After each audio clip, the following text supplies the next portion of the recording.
Welcome to Ring the Damn Bell. I am your host, KG. And tonight, joining me tonight, let me get the great man that put super, the superficial, the Booker, Bob Book. What's going on, brother? Not much. Just sitting here chilling with a nice cold Mountain Dew after getting back from the gym. Yeah, we'll get to the later. Got me a nice hot coffee. And my other co-host, Mark, is having technical difficulties, so he will not be joining us tonight. Real quick before we get into it, have a little bit of news. WWE for the Elimination Chamber has a sponsor. They have confirmed a sponsorship with Decent Food, a Japanese food company that would involve sponsorships and integration on WWE programming. Apparently, Decent home to different classic brands of Japanese food, and they are saying that they are excited for hot and spicy fireworks present Elimination Chamber to a worldwide audience. This was said by Grant Norris Jones, Executive Vice President and Head of Global Partnership for TKO Holdings. Through its partnership with WWE, Hot and Spicy Fireworks will also sponsor a match at WrestleMania 41, which takes place in the city of Las Vegas. And the episode of WWE Payback is going to do integration with WWE Raw, WWE SmackDown, up, down, down, and WWE social media platforms are also expected. So good for them. Raw's viewership for February 17th. I really don't give a shit about that. I enjoy the product, but unfortunately do. So I'm going to report on it. With Raw's premiere on Netflix now nearly 2 months into the past, viewership has largely steadied out for the red brand on its new home, while some have questioned the methods Netflix has used to tally up viewership. The numbers have largely persisted ever since January 27th, with Raw pulling in between 2.8 and 2.1 million viewers across the week. That was no different from the week of February 17th. Now, what I find amusing, to be honest with you, a lot of these internet fans are talking about how viewership has dropped almost 3 million since their debut. And I've tried to explain to them no sports show or show in general is going to be that high amount of views because you had a lot of people who were normally wrestling fans that was checking out the stardom that was on there. Um, I think that these are really good numbers. I think Raw's were damn good. That's the show last night. The whole show was a really good show, which we will get into.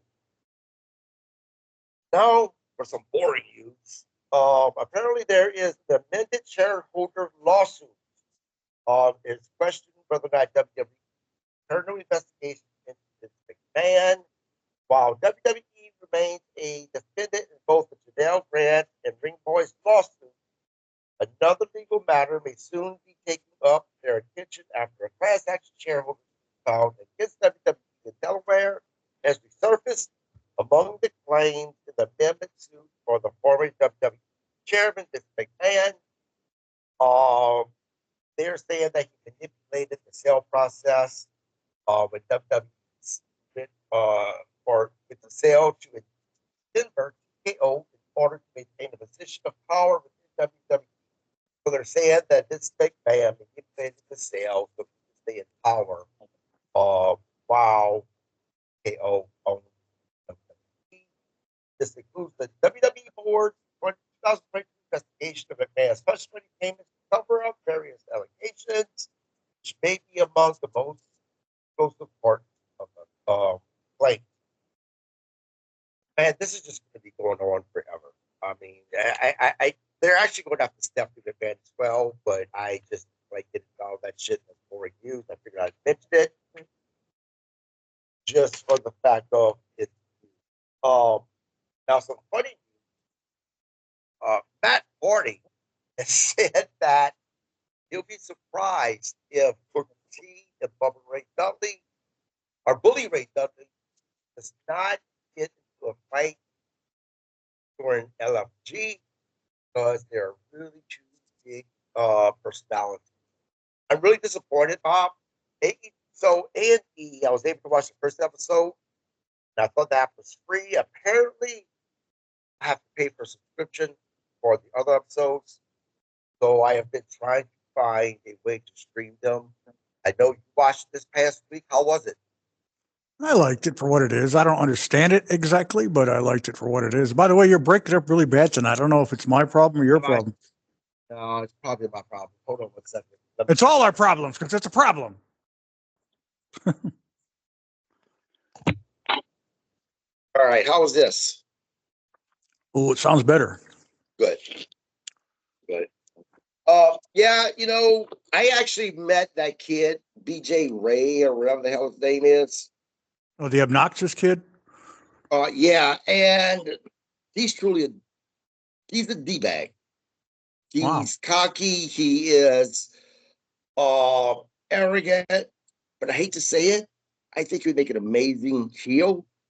And I think that he would get legit hit, which makes big heels. And I think he'd do well with WWE.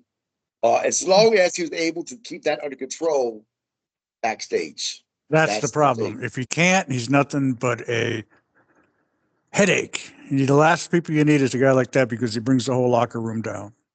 Right. Because the other wrestlers will see him getting a push and he's acting like a jerk and causing trouble with the management. And they're like, "Why is he getting a push? I come on time. I give it my all, and I don't treat anybody with anything but respect. And this guy's being a douche, and he's getting a push. I don't like it, and the morale goes down. I say we eliminate him now. I don't like him. I thought it was just for the show. It's too bad he's really a douchebag."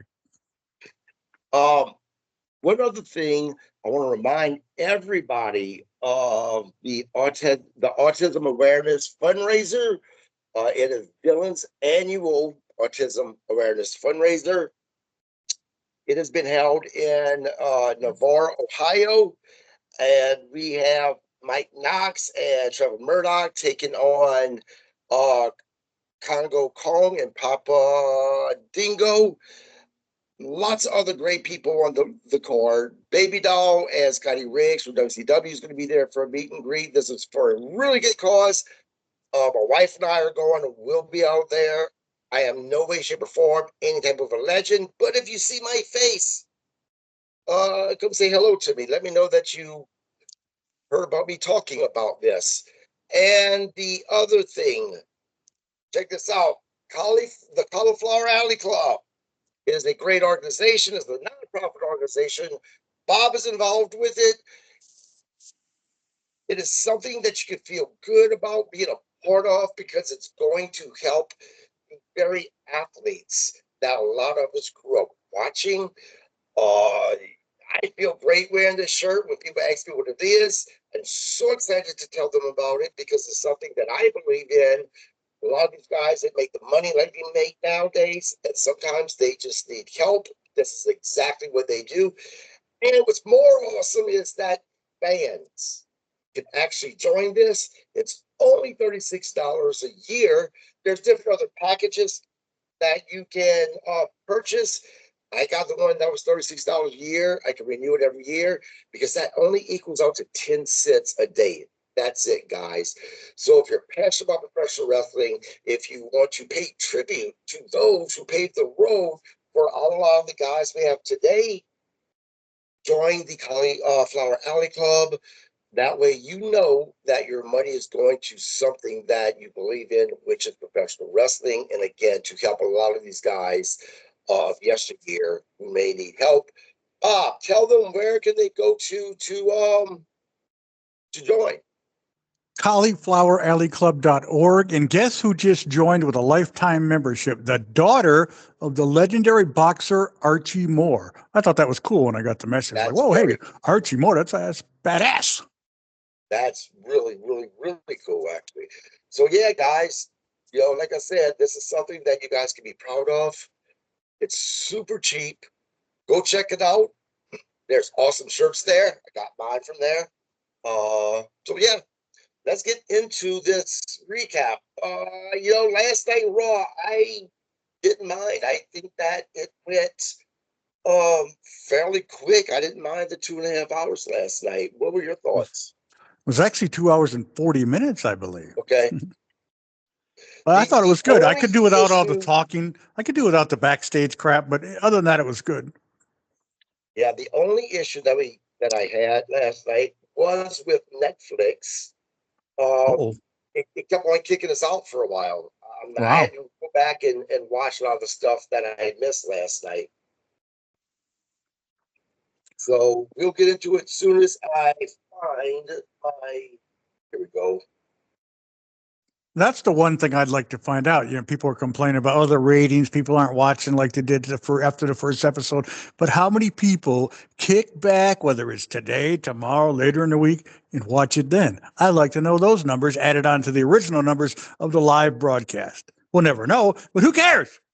Doesn't Yep, affect us. I agree. I always think about that whenever I'm talking about the numbers. So Logan Paul, well, actually, CM Punk kicked off the show, and he was interrupted by Logan Paul. Um, Punk basically told Paul that he is a person that only tries to get reactions out of people, and he isn't a generational talent. We seen Logan slap CM Punk and then haul ass out the ring. What do you think about this interaction between the two? Everybody's wondering now if that means that CM Punk and Logan Paul is going to face each other at WrestleMania. Anything's possible. Obviously, he's in the Elimination Chamber match, so they're building to that. And he must have slapped him pretty good because Punk was bleeding, might have bit his tongue or something, or cut his teeth on his cheeks. I don't know. But I don't think CM Punk realizes the wrestling business and everybody in its object is to get a reaction out of people. So telling Logan Paul you're only here to get a reaction, well, yeah, Right, right. whether it's positive, negative, you're getting a reaction, and that's your goal. Yeah, I mean, look, a lot of people talk shit about Logan Paul. I tell you, for someone who has been in the business for 30 seconds, I mean, this kid is great in the ring. He's really talented. I don't know if CM Punk and Logan Paul would complement each other in the ring, though. Logan Paul would basically have to kind of learn CM Punk style just because their styles are too different. Obviously, you have the experience in the ring. When you have two people with two totally different styles like that, how often do you think they can have really great matches together? It all depends. I mean, Punk is good. He's a veteran, as they say. And Logan is becoming a student of the game and he respects it. And I think a lot of what he does is practice beforehand.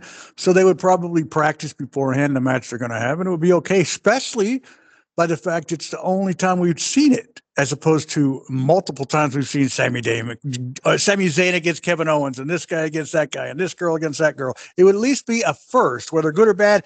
It doesn't matter. It's a first. Right. No, I completely agree with that. Next, we had Penta versus Ludwig Kaiser versus Pete Dunne. Uh, this match was good as well. I was surprised that Ludwig Kaiser got the win. I was expecting to be Penta. I have no complaints with this match. They actually exceeded my expectations with this match. What are your thoughts on this? Yeah, it was a great match. I mean, I'm not a huge fan of any of them. I wouldn't go buy a T-shirt or an action figure because they're not Tiffany Stratton or Liv Morgan. But it was a great match. And Penta may have lost the actual match because he was in it, but he didn't take the pinfall, so it doesn't really affect him. Right, and that real quick, Bob, you're super low with the volume. I'm not sure if you're far away from your mic. What? No, I got it. I'm right here. I don't know what I got. Right there. Okay. So Ludwig Kaiser and Pizza Dunn, Pete Dunne. How far do you think that? How do you see them being able to make main event caliber? Do you see them being able to carry the title besides maybe an IC title?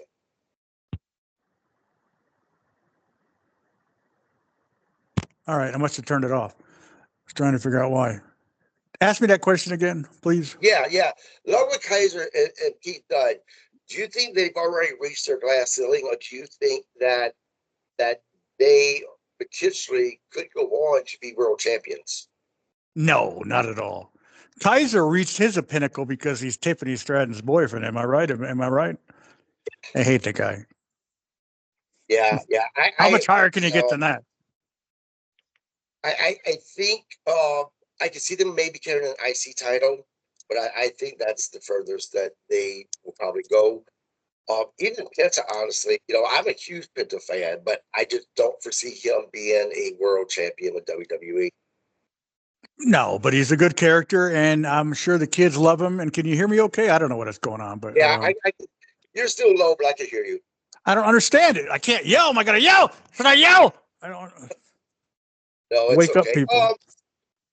Now I But think that if Ray comes, Penta's brother, Ray Phoenix, I foresee them being tag champions, but as far as individually, I don't see them being going up very far of that ladder with WWE. characters Next, like we have that, but Ripley. characters like Penta aren't there to be the champion. They're there to sell merchandise to the kids that are fascinated with the character. I agree. I mean, people may be shocked when I say this, but even with the Undertaker, although he has carried the belt a couple of times, for the most part, because of his character, he didn't need the belts. Uh, and there's just some guys that are like that, that just their presence alone uh, elevates them, and no titles are needed. Well, they've been trying to replace Rey Mysterio or find another Rey Mysterio for the kids for years, and whether Penta will end up being that guy, I don't know how old the guy is, but so far he's getting a good reaction. But fans are fickle. Yeah, Penta, I'm pretty sure Penta's almost 40 years old. Oh well, heck, that's all over then. Yeah. So next, Rhea Ripley and Io Sky face off. Ripley noted it's been more than 5 years since she's beaten Sky, so she needs to finally get the best of her. Sky then came out and said she will be the one heading to WrestleMania as champion. Rhea also said that this is a different Rhea Ripley from 5 years ago. There's not a chance in hell that Sky is going to win this belt. None. I'm sure it'll be an entertaining match, but Ripley's going to WrestleMania as champion. Oh, most definitely. But you got to build it. You can't just say, "Well, we're wrestling on the Elimination Chamber, and she don't have a chance in hell." You got to play along to create interest, at least for the moment. Yeah, I mean, my prediction is that Alexa Bliss is going to win the Elimination Chamber, and she's going to go on to fight Rhea for the championship. I don't see Rhea dropping the belt anytime soon, but that's my prediction. I hope that they don't go with oh, she won the tag team title last night. Your girlfriend, Liv I Morgan. don't even Yeah, Liv Morgan. live. Oh, I hope that Liv Morgan doesn't win it. Not because I don't like Liv Morgan, it's just we've seen this feud so many times, but with them getting the titles, which we'll talk about in a second, I think this really points them in another direction other than Morgan actually winning the Elimination Chamber. Do you have any predictions as far as the Women's Elimination Chamber? I hate to predict, so honestly, I'm not exactly sure 100% who all's in it. I'm going to go Liv Morgan just because Superficial Bob strikes again. All right. I Next, predict that Alexa, Alex, Cruz Toro, and Joaquin Wild versus the New Day, Kofi Kingston and Xavier Woods. Uh, this is just my opinion. This was the worst match of the night, and I'm not saying that the match was bad. I'm just saying compared to the rest of them, this was the worst night, or the worst match of the night. Uh, and you know, I don't know what they're doing with the New Day at this point.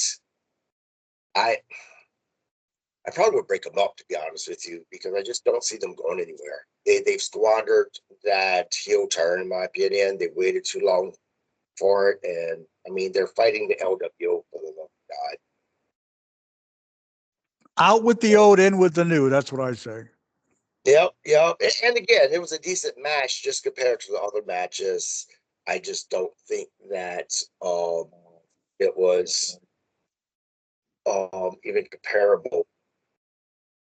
And the New Day actually, Crystal the New Day won that match last night. I can't even remember who won it because I was just bored with it. Pretty sure the New Day won. Yeah, it was the New Day. Yep. Yep. We lost and they won. The match that was a little entertaining for me. It was Gunther versus Tozawa. Man, I tell you, they let Tozawa shine somewhat last night. I was surprised. I thought this would be a squash match. Although Gunther did win, Tozawa had a lot more offense than what I thought. And it made Gunther look weak. It really did. Especially since he's going up against Uso at WrestleMania. I don't know what the purpose of this would, why WWE wanted this match to happen. I'm assuming it was meant to make Gunther look stronger, but it didn't, or at least in my eyes, it didn't. I don't think by the time WrestleMania comes along, as even by today, people even remember the match enough to go, hey, I don't think Gunther's going to have a chance against Jay at WrestleMania because he's not tough enough. They're forgotten about that match already. All they thought about that match was Maxine was at ringside, and we're like, well, I don't know who's wrestling, but she's there. You know, Maxine Priest's boyfriend is participating at LFG. I don't like it. And then next was the Women's Intercontinental Championship match. It was Valkyria versus Dakota Kai. And Dakota Kai lost the match in under 5 minutes. Wasn't a bad match, though. Wasn't a bad match. No, it wasn't, but it was a quick match. Definitely a quick match. Lyra's looking good with this title. She really is. I'm waiting for her to get into a real feud, though. I want to see where they're going to go with her with the storylines. And going to be the very first long storyline they're going to have her in against. But yeah, she looked good. She looked real good last night. And sorry, they probably guys, don't. flying through this. Mark is the one that normally takes out the notes. I wasn't prepared to actually be doing this, or else I would have taken notes last night. Next, we had Brian Breaker versus Dominic Mysterio. Man, Braun Breaker just looks better and better each week, in my opinion. He really does. He basically put a beat down on the Judgment Day. Now, I'm assuming because of the way that segment ended with Brian Breaker and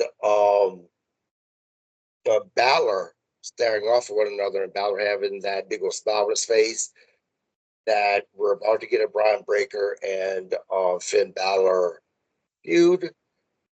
It's rumored that Finn Balor is supposed to get a pretty big push this year.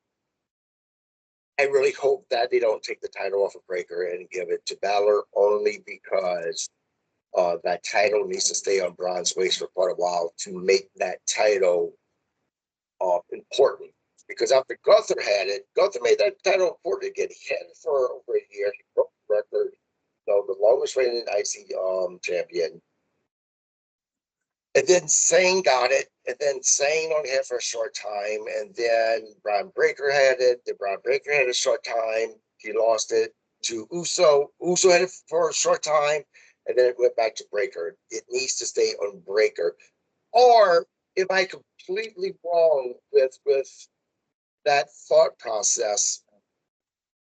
Doesn't about staying on staying around the waist of one guy or one woman for a long period of time, does that make it more important or not really? It all depends on what they do in between. I mean, I don't know. You can make someone, you can hold it for 3 years, but if people don't care, doesn't mean anything. I think Braun Breaker's obviously got the future of all futures. He's got a super bright future as long as they don't screw it up. And they don't need to give it to Finn Balor. He's been there a long time. He's had his runs. Now it's time to help build Braun even higher. Yeah, now Braun Breaker's cousin is going to be coming to WWE, and I think he has if I remember correctly, there's another cousin, and they're kind of talking about having some type of a bloodline group similar to Roman Reigns' bloodline group with what of the gosh, their names in my mind. Steiner. Steiners? Steiner No. brothers. Yeah, with one of the Steiner brothers managing them. I'm intrigued about that. Is that something that you would care to see, or are you kind of anti-faction? Yeah, there's just so many. And again, it all depends on how it works out. I say wrestling is all about throwing stuff against the wall and seeing what sticks. You try something. If it works, awesome. If it doesn't, don't let it linger. Get over it and move on. But they don't tend to do that. They tend to have factions for years, and they're just like, no one cared. Like the New Day. People quit caring about them when, I don't know, a long time ago. Oh, a long time ago. They should have turned heel. But even turning heel didn't help them because, again, I think that they could have had a pretty hot heel run after what they did with Big E if they would have did something with them right away. But they let them cool off. There was a lot of backstage segments, and it didn't help them, and people just don't care. That's why I think that he should break up. Uh, you know, I was a fan of factions when there wasn't that many of them. I remember watching Atlanta Championship Wrestling when we had the Four Horsemen, right? But they were the only faction, really. They had your tag teams, but that was really one of the only factions. The only other one I remember was Skandor Akbar's The Rat Pack with Ted DiBiase. I think Hogan was originally in it, a couple of other guys. But other than that, there wasn't a whole lot of factions, and it made those factions much more important, made them look they were more feared as well, just because it's like, holy shit, why are these guys together type of a thing.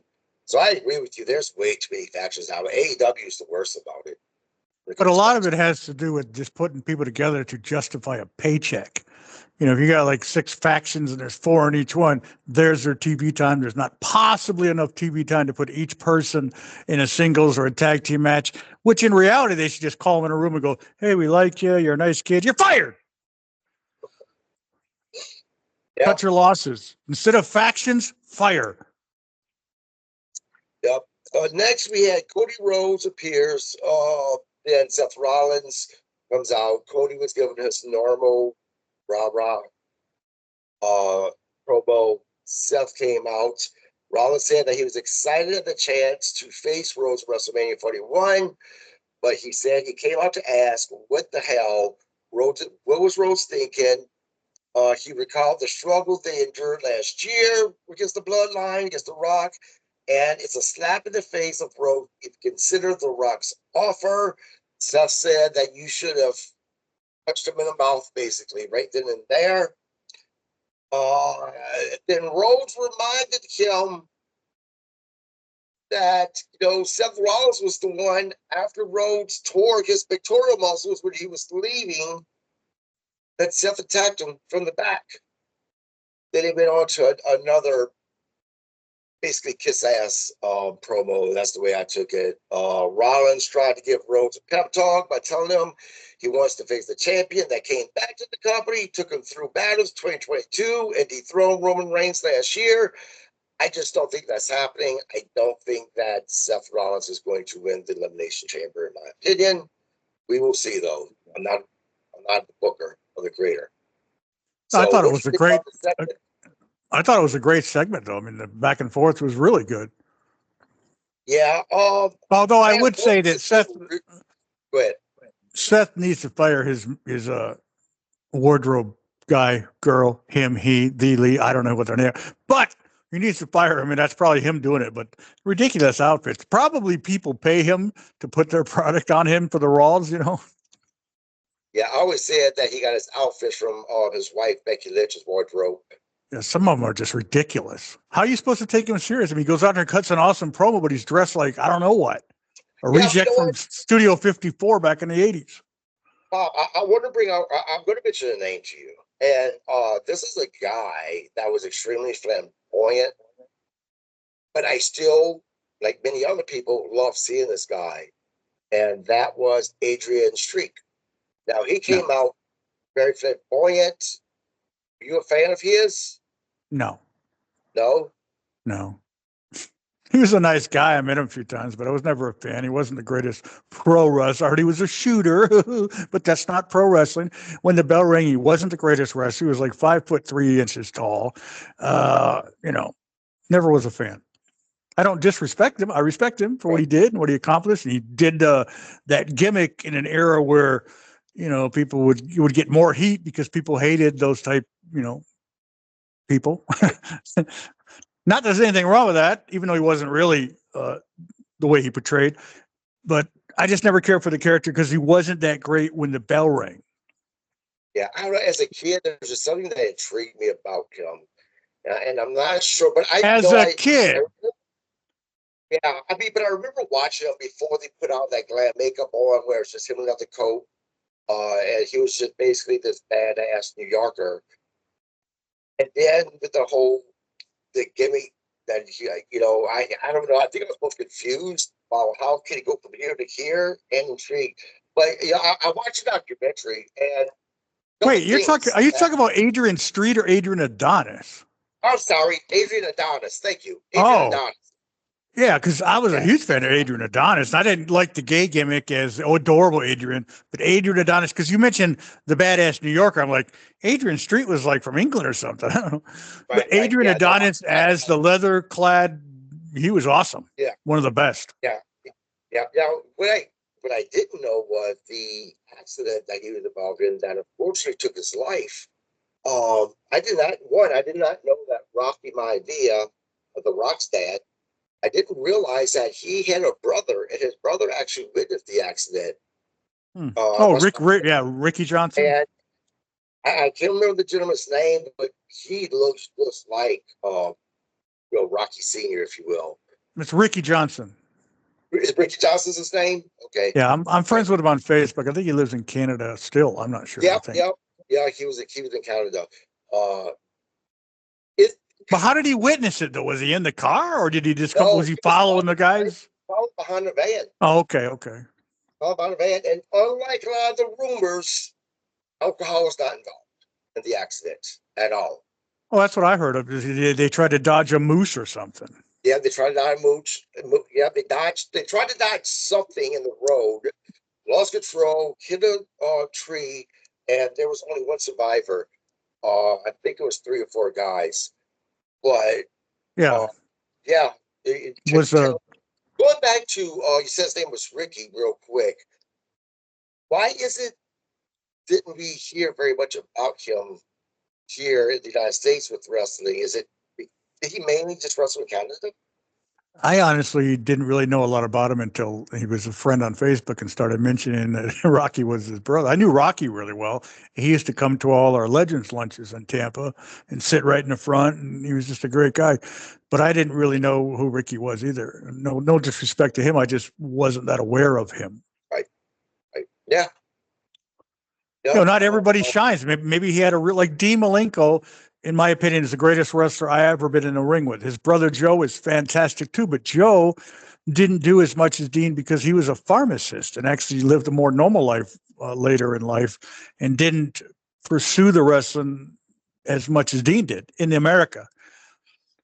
Yeah, I think it's me and Bart was talking about this. We were talking about guys who were that didn't really cut good promos.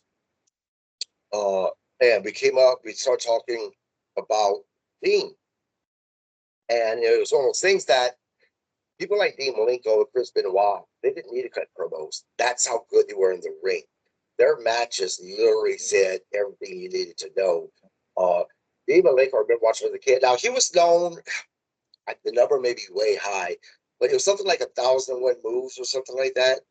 The Wasn't man it? of 1,000 holds. That's what it Yeah, was. man, 1,000 moves. That's it.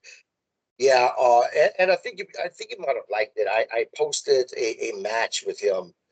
Yeah, I did. I commented on it. He was facing, but Dean Malenko was in the leg scissors, and just the way he reversed it was just, it was like watching a beautiful dance. Was I mean, one of the British Bulldogs. I think it may have been Davy Boy.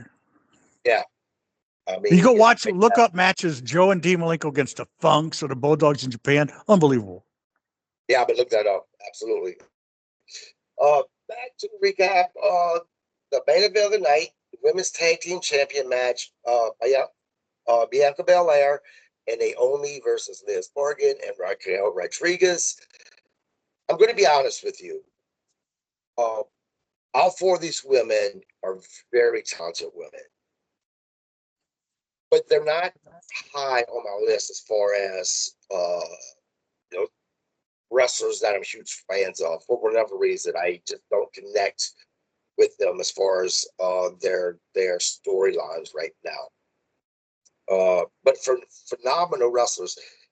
So when I heard this was the main event, I was kind of like, okay.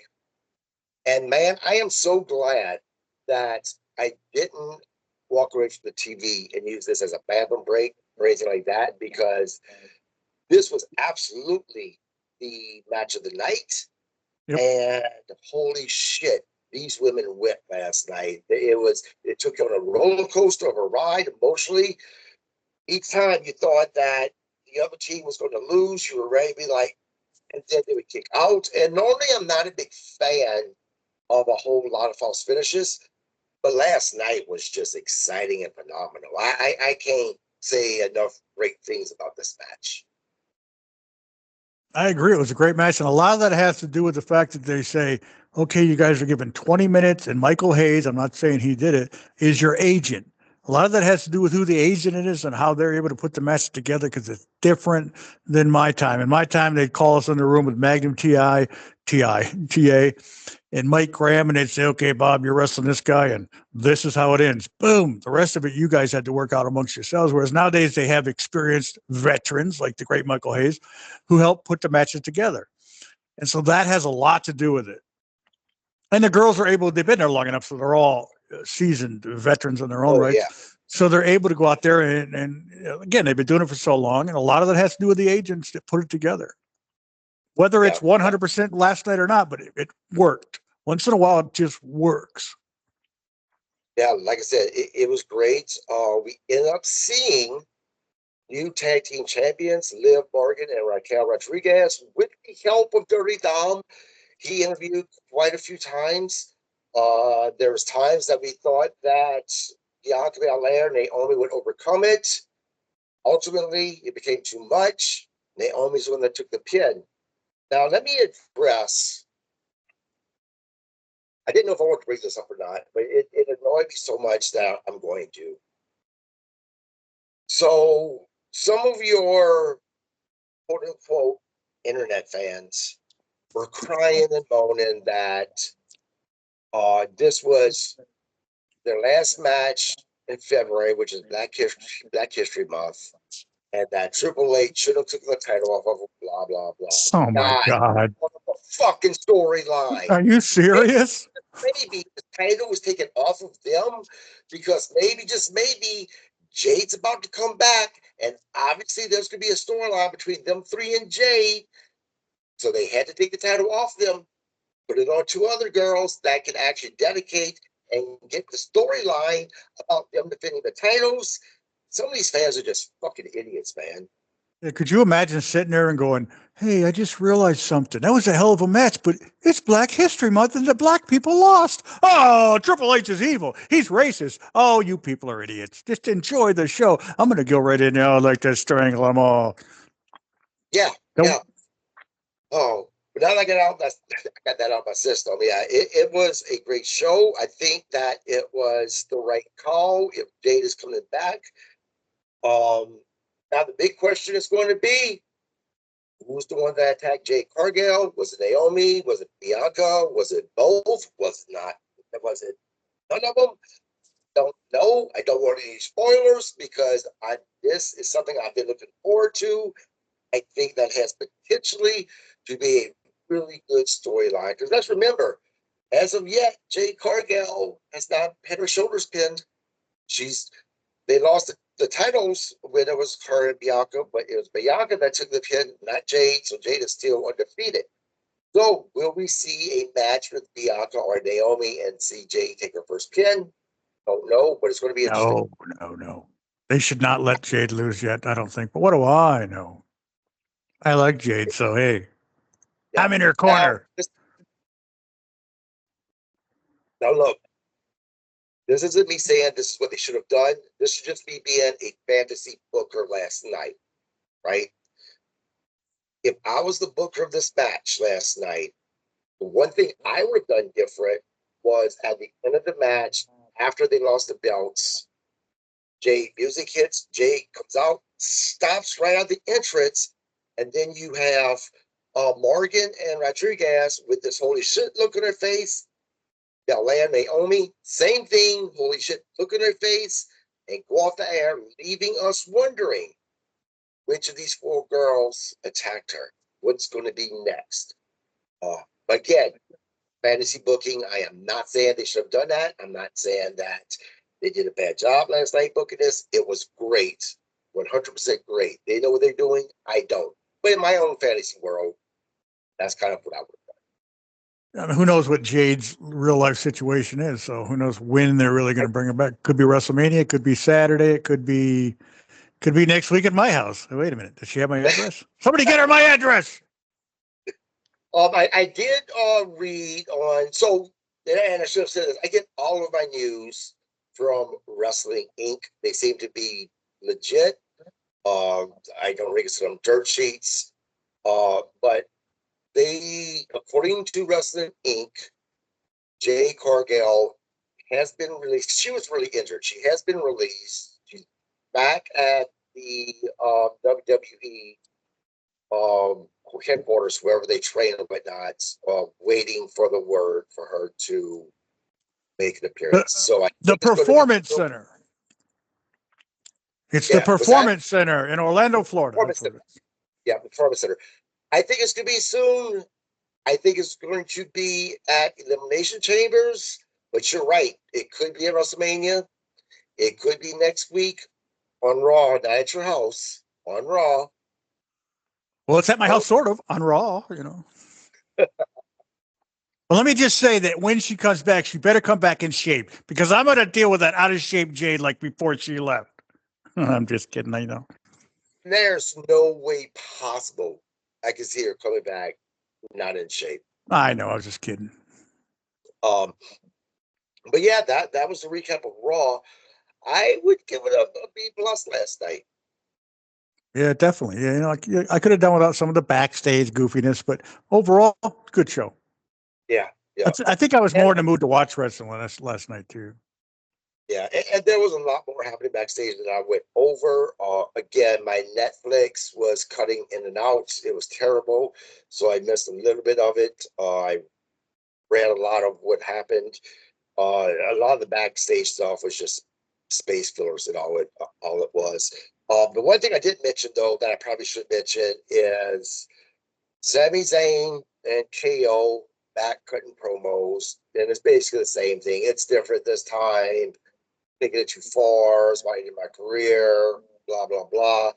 I'm sure they can have a great match. They always do. But am I invested in this? I'm not. I'm just in it too much. But I'm sure other fans may be invested, and if so, good for them that they have another match to do. But they will be invested because they're both from Canada and it's in Canada with 30 plus thousand people. It's going to be crazy. Yeah, that's what if there was one thing I could say that I was looking forward to this match is because it's in Canada, the fans are going to make this match. This match is already going to be good, regardless if you invest in it or not. These two are really good, especially going against each other. But the fans are going to make this match even better. You're going to Yeah. feel that energy through the TV. So that aspect of it, I'm definitely looking forward to it. But yeah, the Elimination Chamber Saturday. And I know you don't like to do predictions. I'm going to predict. I like to see if I'm right or not. Alexa Bliss is my choice for women, and I think it's going to be CM Punk for the men. Okay. I think it's going to be Alexa Bliss's Dow's going to win. But I agree with CM Punk. And he should win. Why not? CM Punk against Cody. If they're not going to do Roman and Cody again, or if they're not going to do The Rock and Cody, then do CM Punk and Cody. Yeah, there was a lot of people who didn't like this whole thing between The Rock and Cody. I thought it was good because it's different.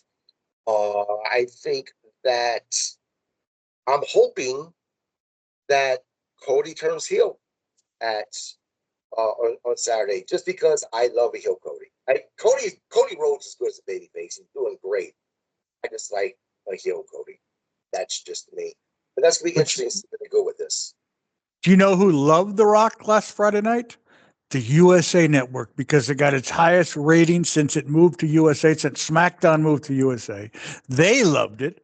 And the people talking about it ever since, regardless if they're wondering, what if they liked it or not, they're talking about it.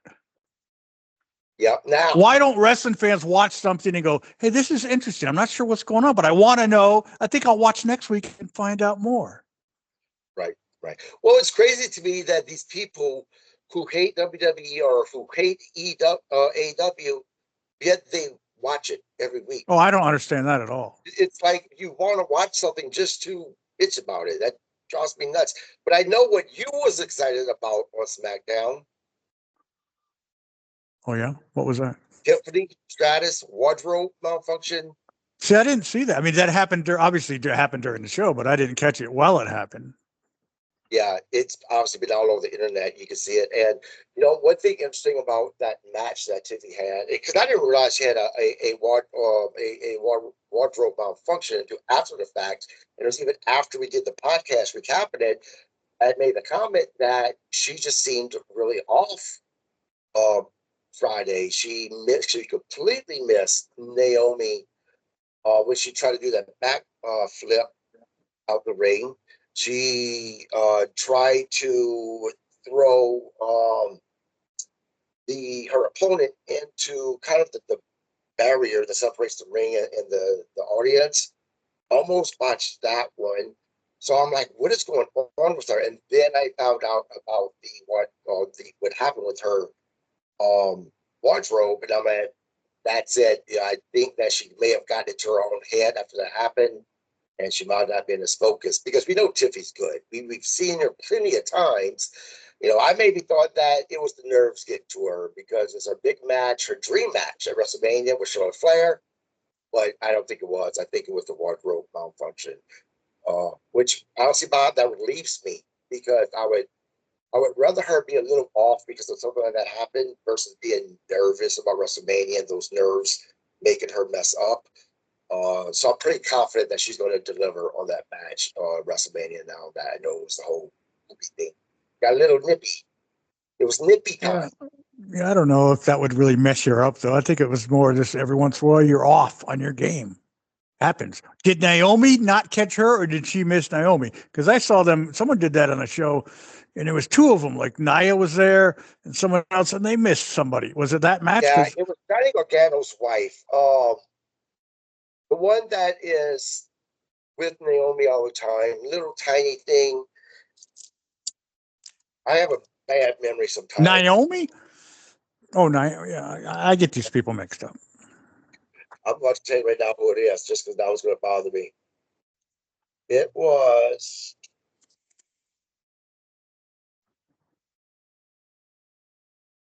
Not Tegan Knox. No. It's hard to keep these people together. She's got the weird hair, right? Green hair. Yeah, it's a purple hair. Purple, green. Yeah.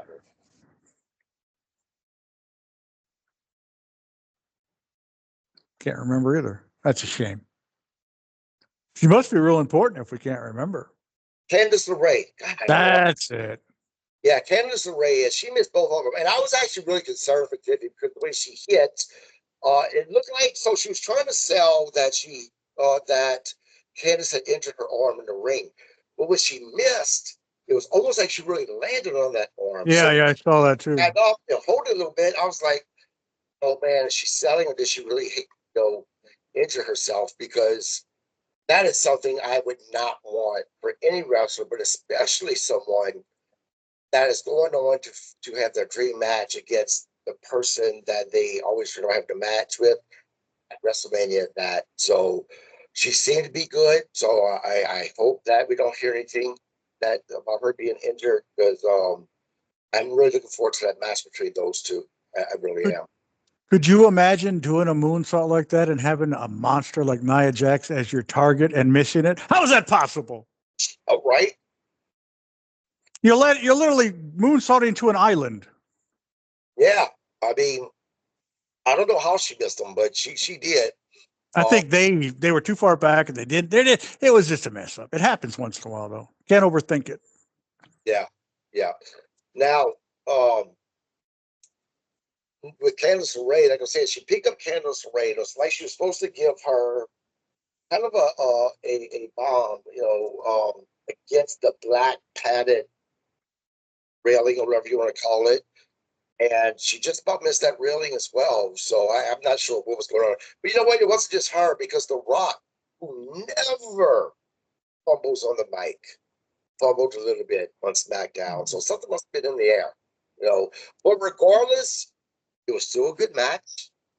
And The Rock and Cody Rhodes segment was good as well.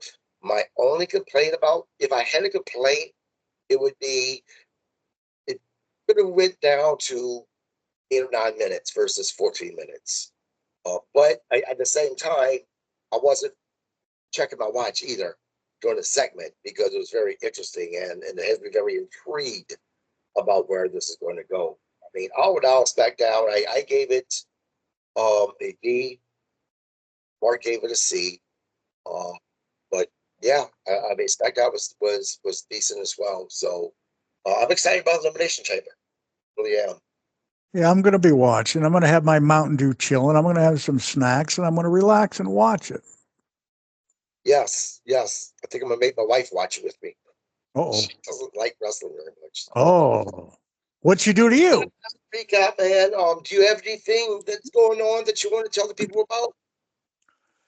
We had a really good turnout at the wrestling school, the wrestling practice this past Sunday, and we're going to do it again this coming Sunday.